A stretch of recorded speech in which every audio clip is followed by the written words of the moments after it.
Sergio Supo, buen día, ¿cómo te va, Sergio?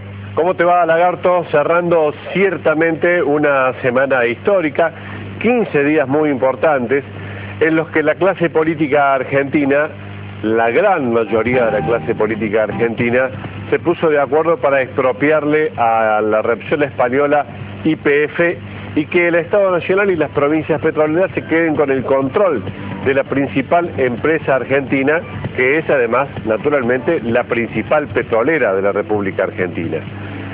La clase política se puso de acuerdo arrastrada por el gobierno. Si uno suma los votos que recogieron en el Senado de la Nación la semana pasada y en la Cámara de Diputados en el debate que terminó ayer por la tarde, encontrará que los votos de las elecciones presidenciales del año pasado prácticamente entregan una abrumadora y contundente mayoría ciudadana. Los representantes del oficialismo, que registraron el 54%, pero también una gran parte del radicalismo, todo el socialismo y otros partidos menores, se sumaron en conjunto para, a la rastra, a la deriva de la propuesta del gobierno nacional, expropiar YPF. Queda por ver ahora cómo administrará el gobierno nacional esta nueva etapa de la YPF estatal, de la YPF reestatizada. Los antecedentes no acompañan a este gobierno en materia de administración. Basta el ejemplo de Aerolíneas Argentinas, una empresa ciertamente mal administrada y muy deficitaria.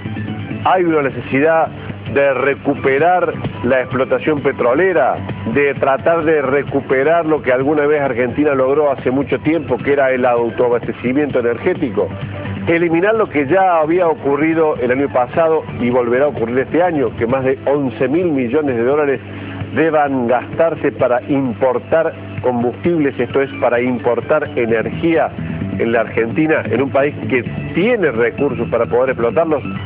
Son las preguntas que han quedado sepultadas en este debate. Hay demasiadas preguntas e interrogantes respecto de cómo este gobierno logrará administrar la nueva YPF, la YPF recuperada para el Estado Nacional.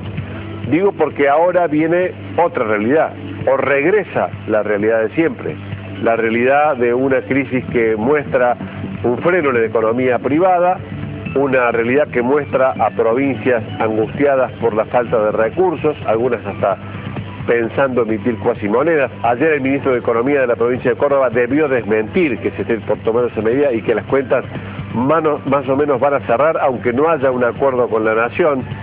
Pasó por aquí, todavía está en Córdoba, el gobernador de la provincia de Buenos Aires, Daniel Scioli, y reunido con De la Sota, estimaron que la sangre no va a llegar al río y que tal vez en algún momento llegue alguna ayuda del gobierno nacional.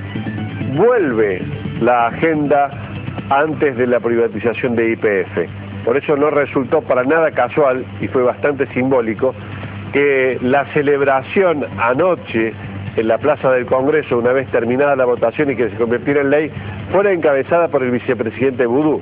Y es que Boudou, el vicepresidente de la Nación, era el principal problema político antes de la expropiación de YPF. Luego vino la expropiación de YPF y la situación judicial y política de Boudou quedó tapada.